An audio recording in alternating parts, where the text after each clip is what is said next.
व्यक्ति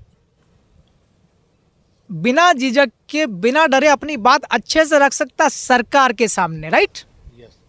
सही है कि नहीं है? और जिस पार्टी की सरकार है उसी पार्टी का विधायक या केंद्र में उसका सांसद, केंद्र सरकार का, वो अपने इलाके की समस्याओं को सरकार के सामने ढंग से नहीं रख सकता है। ये बात क्लियर है? आपके यहीं की मैं समस्या बता दूं। अभी हम कल आए थे, हम पुलिस यहाँ चौकी पे गए थे, राइट? डीजे के लोगों को पैसा कमाने के लिए उनको देर तक डीजे बजवाने पड़ते हैं। अब कानून बना हुआ कि आपको 10 बजे के बाद में आपको जो है वो साउंड नहीं बजाना है, डीजे नहीं बजाना है, ठीक है? अब उनकी समस्याओं का समाधान करने के लिए निर्मला जी अच्छे से लड़ सकते हैं या मैं लड़ सकता हूँ?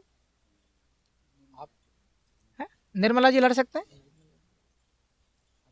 लेकिन वो लड़ नहीं पा रहे, इसका क्या कारण है? क्योंकि पार्टी की सरकार और एक प्रेशर टाइप में रहता है और पार्टी की गाइडलाइन रहती है, ठीक है ना? आपके यही, अब हम अभी बैठे बामनिया में, राइट ना? ये 3 जिलों की मीटिंग है। कितने की है? 8 विधानसभा है। इसमें हम कितने लोग बैठे हुए हैं, कौन सी विधानसभा से कौन लोग आए, ये मायने नहीं रखता। मैं फिर रिपीट कर रहा हूँ, जिस दिन मैंने विधायक का फॉर्म भरा था उस दिन भी मेरे साथ रैली में कोई नहीं आया था, सिर्फ मैं था और मेरे पंचायत के एक सरपंच साहब आ गए थे और मेरे वकील साहब थे, मेरे पत्नी और मेरे पिताजी, इसके अलावा कोई नहीं आया था, राइट? जब फॉर्म भरने की मेरी रैली फेल हो गई थी भाई लोगों, मैं फिर भी पूरे मध्य प्रदेश में मैं चुनाव जीत के चला गया। तो हम 22 लोग हैं और किस विधानसभा से लोग आए हैं ये इंपॉर्टेंट नहीं यहाँ पर, ठीक है ना? जब हमने ये स्थान ये तय किया है, इसका मतलब ईश्वर का हमारे पास में आशीर्वाद मिल चुका है, राइट? जब कुदरत हमारे साथ में है, जोहार शक्ति हमारे साथ में है, तो फिर हमें कोई हरा नहीं सकता है, राइट? और मैंने आपको बता दिया पूरे देश में बीजेपी का फिर से माहौल है। कल जो है वो 22 तारीख है, राम मंदिर का वो क्या प्रतिमा वगैरह चल रहा ना वहाँ पे, तो वापस वो माहौल बना लिया बीजेपी ने। और कांग्रेस यहाँ पर बहुत कमजोर सी पड़ गई है, तो बीजेपी की सरकार बन सकती है, मगर फिर भी हमको यहाँ से जीतना है।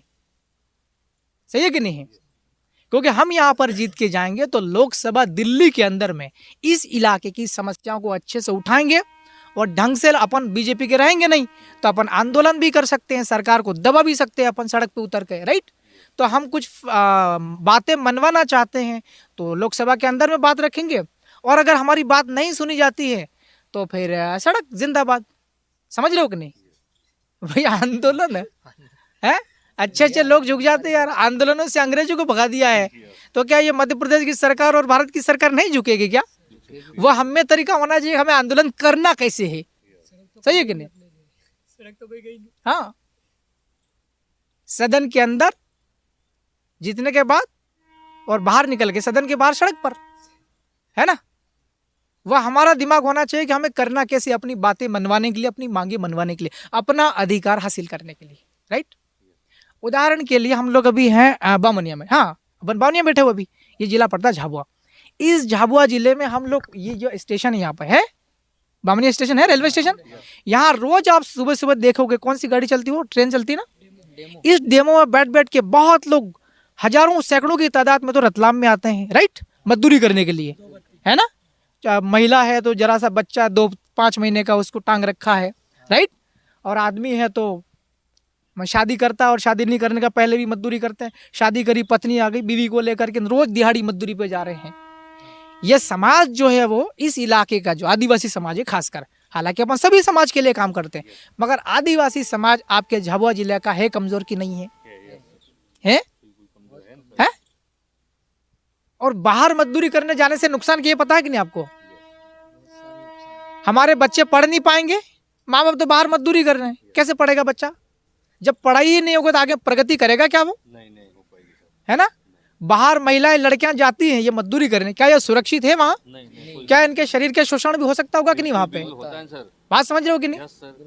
आदमी है मान लो, वो चलो जब तक उसमें जवानी तब तक मेहनत करेगा, शरीर तोड़ कमर तोड़ मेहनत करेगा, लेकिन 5-7 साल बाद मजदूरी करने वाला आदमी का शरीर कमजोर पड़ जाता है, पड़ता कि नहीं पड़ता है? तो क्या हमको हमारा समाज लगातार मजदूरी ही करता रहे क्या? ये ठीक बात है क्या? नहीं। तो हमको काम करने की जरूरत है कि नहीं है? है? इस इलाके के लिए रतलाम, झाबुआ और अलीराजपुर यहाँ पर बहुत ज़्यादा काम करने की ज़रूरत है समाज को सुरक्षित करने के लिए, समाज को आगे ले जाने, खास करके आदिवासी समाज। समझ रहे हो कि नहीं समझ रहे हो? अन्य समाज में व्यापार व्यवसाय दुकान अच्छा चलता है उनका, खेती बाड़ी, लेकिन आदिवासी लोग बहुत ज़्यादा परेशान है, पीड़ित है। क्या मैं ठीक कह रहा हूँ? अब ये बताओ कि यहाँ देश आज़ाद हुआ तब से लेके लगातार कई दशकों तक कांग्रेस के लोग सांसद रहे हैं। पहले कांग्रेस में जब महाबालेश्वर दयाल जब जीवित थे, है ना, पहली सरकार बनी थी दिल्ली में, नेहरू जी प्रधानमंत्री थे, तब लगातार कई बार सांसद रहे कांग्रेस के, रहे कि नहीं रहे? अगर ये ढंग से काम करते कांग्रेस के सांसद तो आज इसी रेलवे स्टेशन पर मजदूरी करने नहीं जाते, स्टेनो में बैठ कर, है? बीजेपी के भी लोग रहे हैं पहले, है ना? 2 बार तो ये हो गए हैं। 2014 से 19 तक कौन थे सांसद? नहीं, 2014 से 19 तक कांतिलाल जी थे। हाँ, नहीं, दिलीप सिंह जी जीते थे, राइट? मतलब हाँ ठीक है, बाद में उपचुनाव में कांतिलाल जी जीते, मगर टर्म तो बीजेपी ने, लोगों ने बीजेपी को दिया था ना पूरे देश में हिसाब से। आम चुनाव पूरे देश में हुए थे, तो यहाँ के लोगों ने मन किसको दिया था? अपना दिल किसको दिया था? बीजेपी को दिया था ना। 5 साल वो मान लो, और फिर 2019 में किसको दिया था लोगों ने मैंडेट? गुमान सिंह जी को, मतलब वो भी बीजेपी के। तो 10 साल तो ये हो गए। इसके पहले भी कोई बीजेपी रही क्या? नहीं रही, लगातार कांग्रेस। इतने सालों तक कांग्रेस और 10 साल हो गए बीजेपी के। आज भी आप लोग देख लो, इसी रेलवे स्टेशन पे या उधर मेघनगर तरफ में है, थानला रोड भी स्टेशन है ना, लोग मजदूरी करने जा रहे हैं, पलायन पे जाते हैं ना बाहर। हमारा समाज सुरक्षित नहीं है। आप ये पेटला तरफ में जाके देखो, यहाँ इस कस्बे में देखो, हाट बाजार करने आते, कैसी हालत, कैसे कपड़े पहनते लोग, फटे कपड़े पहन के आ रहे कि नहीं आ रहे? घर में खाने की सही से सब्जी नहीं है, इतनी गरीबी, इतने बेकार हालात हैं। आप इसी झाबुआ जिले में देख लो, अलीराजपुर देख लो, मेरी विधानसभा से लाना पड़ती है। अब तो मैं ठीक कर दूंगा, और करा भी है मैंने अपने हद तक।